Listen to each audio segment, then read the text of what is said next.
Assalamualaikum warahmatullahi wabarakatuh. Perkenalkan nama saya Najwa Litvianisa dengan NPM 223510903. Di sini saya akan mempresentasikan itu tentang React Native.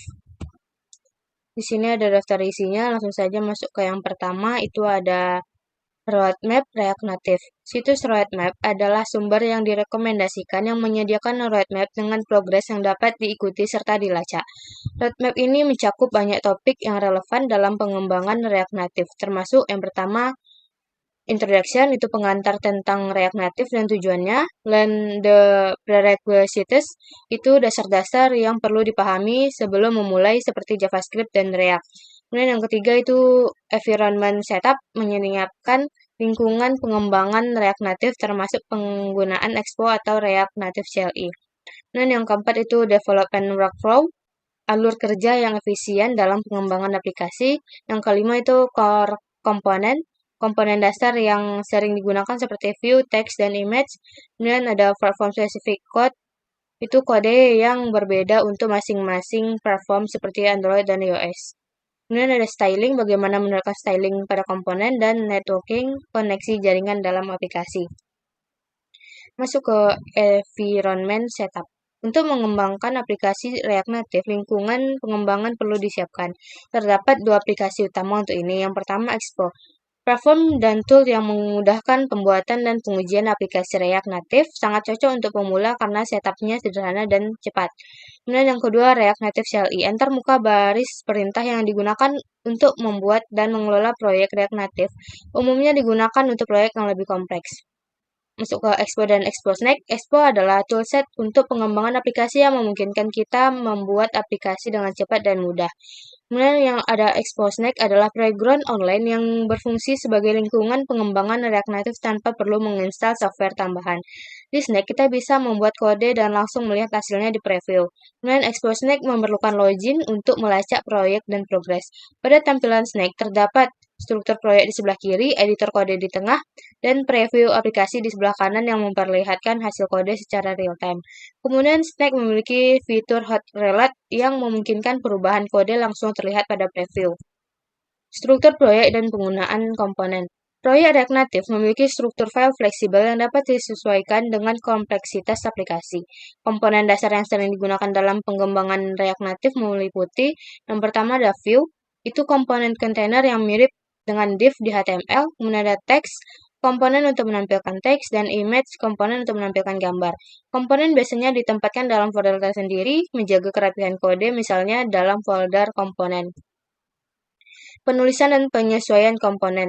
Di dalam React Native, komponen ditulis menggunakan JSX dan memiliki sintaks yang mirip dengan HTML. Setiap komponen dapat diimport dan digunakan dalam komponen lainnya. Contohnya, jika ada komponen bernama asset_example, maka dapat diimport ke dalam komponen App.js dan ditampilkan di sana. Kemudian styling pada React Native menyerupai CSS namun ditulis dalam JavaScript menggunakan objek, bukan file CSS terpisah. Masuk ke Introduction to React Native. Apa itu React Native? React Native adalah framework JavaScript yang dikembangkan oleh Facebook untuk membangun aplikasi mobile yang dapat berjalan di perangkat iOS dan Android dengan satu basis kode yang sama. Mengapa menggunakan React Native? Yang pertama, efisiensi kode. Satu kode yang dapat digunakan di kedua platform menghemat waktu pengembangan. Kemudian, performa mendekati native, memanfaatkan komponen-komponen native daripada sekadar web view untuk performa lebih optimal. Kemudian yang ketiga, komunitas dan ekosistem yang luas. Dukungan dari pustaka dan komunitas besar yang menyediakan sumber daya tambahan. Di sini ada Expo CLI dan React Native CLI. Apa itu Expo CLI? Adalah cara yang disarankan untuk pemula karena lebih sederhana dan tidak memerlukan konfigurasi tambahan. Untuk setup lingkungan pengembangan, Expo menyediakan fitur build, testing, dan deployment dengan cepat, tetapi ada batasan dalam mengakses beberapa fitur perangkat seperti fungsi tertentu dari kamera. Dan React Native CLI itu lebih cocok untuk pengembang yang ingin memiliki kendali penuh atas proyek mereka seperti menginstal modul asli yang tidak didukung oleh Expo. React Native CLI memerlukan lebih banyak pengaturan pada sistem seperti pengaturan Android Studio untuk emulator dan Xcode untuk iOS. Setup lingkungan pengembangannya itu instruksi tentang cara menginstal Node.js, editor kode biasanya Visual Studio Code, dan alat pengembangan lainnya yang diperlukan, serta tips menjalankan aplikasi di emulator Android atau iOS atau perangkat fisik. Menjalankan aplikasi pertama setelah setup selesai, pengguna dapat menjalankan perintah untuk meluncurkan aplikasi React Native pertama mereka dan melihat hasil langsung di emulator atau perangkat. Contoh kode sederhananya sebagai berikut. Berikut adalah contoh kode Hello World sederhana di React Native. Masuk ke core dan native komponen. Komponen intinya seperti view, text, image, dan button digunakan untuk membangun bagian dasar antarmuka aplikasi. View berfungsi sebagai wadah untuk komponen lain dan dapat diatur menggunakan gaya seperti CSS untuk memulai layout. Text digunakan untuk menampilkan teks pada layar, image digunakan untuk menampilkan gambar dari URL atau direktori lokal, button komponen sederhana yang dapat diklik oleh pengguna. Komponen asli itu React mendukung komponen asli untuk mengakses fitur perangkat seperti kamera atau GPS. Komponen asli itu memungkinkan Anda mengakses API perangkat yang lebih canggih yang tidak tersedia langsung dalam React Native. Biasanya memerlukan instalasi tambahan atau izin pengguna. Contoh penggunaan text button dan image seperti berikut. React Fundamental in React Native JSX adalah ekstensi sintaksis JavaScript yang mirip dengan HTML dan digunakan untuk mendefinisikan struktur UI dalam komponen JavaScript. Komponen fungsional dan kelas. Komponen fungsional itu adalah fungsi JavaScript sederhana yang mengembalikan elemen UI dan sering menggunakan hooks seperti useState dan useEffect. Komponen kelas itu menggunakan kelas PS6 dan metode siklus hidup seperti komponen didMount, render, dan lain-lain. Props itu properti atau data yang dikirim dari satu komponen ke komponen lain. Props digunakan untuk membuat komponen menjadi lebih fleksibel dan dinamis. State adalah data internal komponen yang dapat berubah-ubah selama siklus komponen.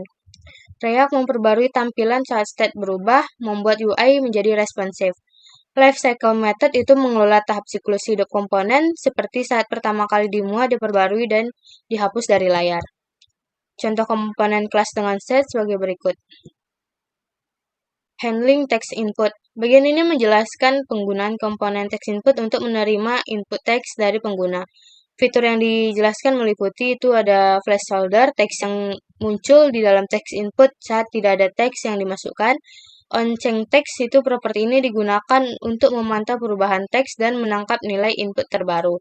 On-submit editing itu mengelola aksi saat pengguna selesai memasukkan teks dan menekan tombol enter atau submit.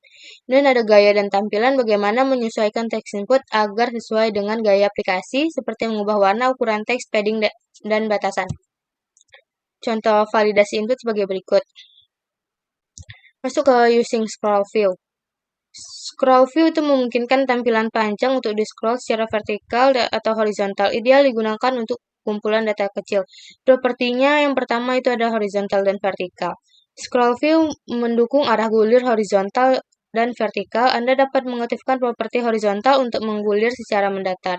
Kemudian ada container style, itu properti untuk mengatur gaya kontainer di dalam scroll view, seperti padding dan alignment.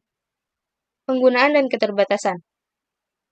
Scroll view merender semua elemen anaknya sekaligus sehingga cocok untuk konten dengan panjang terbatas. Untuk daftar panjang disarankan menggunakan flat list atau section list untuk mengoptimalkan kinerja. Contoh kode scroll view sebagai berikut. Masuk ke using list view. Bagian ini berfokus pada cara menampilkan data dalam bentuk daftar menggunakan flat list dan section list. Yang pertama itu adalah flat list, digunakan untuk menampilkan daftar data sederhana yang tidak memiliki pengelompokan atau bagian. Anda hanya perlu mengatur properti data dan render item untuk menampilkan item. Section list itu cocok untuk daftar data dengan pengelompokan atau bagian. Seperti section digunakan untuk menyiapkan data yang dikelompokkan, sedangkan render item dan render section header digunakan untuk menampilkan masing-masing item dan header. Key extractor itu digunakan untuk memberikan kunci unik bagi setiap item agar kinerja rendering tetap optimal. On render exit itu mengaktifkan tindakan ketika pengguna mencapai akhir daftar untuk cocok untuk pembuatan data tambahan. Contoh efisiensi dengan flat list sebagai berikut. Masuk ke troubleshooting common issue, itu bagian ini membantu menyelesaikan masalah umum dalam pengembangan aplikasi dengan React Native. Masalah instalasi dan setup itu menyelesaikan error saat menginstal Expo atau React Native CLI, serta pengaturan Android Studio atau Xcode. Error saat build itu panduan untuk mengatasi kesalahan yang memungkinkan muncul saat membangun aplikasi, seperti konflik versi atau masalah kompatibilitas. Debugging tools itu alat debugging seperti Chrome DevTools dan React Native Debugger yang digunakan untuk memeriksa dan memperbaiki error di aplikasi. Tips debugging itu cara mendeteksi masalah umum dan memeriksa log atau output error di terminal untuk identifikasi masalah. Platform specific code itu bagian ini menjelaskan cara menulis kode yang berbeda untuk iOS dan Android. IP Platform itu menggunakan IP Platform untuk mendeteksi apakah aplikasi sedang berjalan di iOS atau Android, sehingga Anda dapat mengaktifkan logika atau gaya tertentu. Kemudian ada file khusus platform, Anda dapat menulis file dengan ekstensi iOS.js atau Android.js untuk kode yang spesifik pada platform masing-masing. Penggunaan library spesifik itu beberapa library atau modul mungkin memiliki instruksi instalasi yang berbeda atau iOS dan Android yang harus diperhatikan saat mengembangkan aplikasi lintas platform. Contoh kompatibilitas antar platform sebagai berikut. Dan masuk ke additional research, itu yang pertama ada library dan alat. Expo menyediakan lingkungan pengembangan yang mudah untuk pengujian dan penerapan cepat, dan React Navigation itu penting untuk menangani navigasi dan aplikasi. Kemudian ada platform belajar dan komunitas, itu dokumentasi resmi, tutorial video di platform seperti YouTube, dan kursus untuk pembelajaran lebih mendalam. Dokumentasi resmi dan tutorial itu situs resmi React Native, GitHub, dan sumber daya komunitas seperti referensi berkelanjutan. Baiklah, segitu saja presentasi dari saya. Sekian, terima kasih.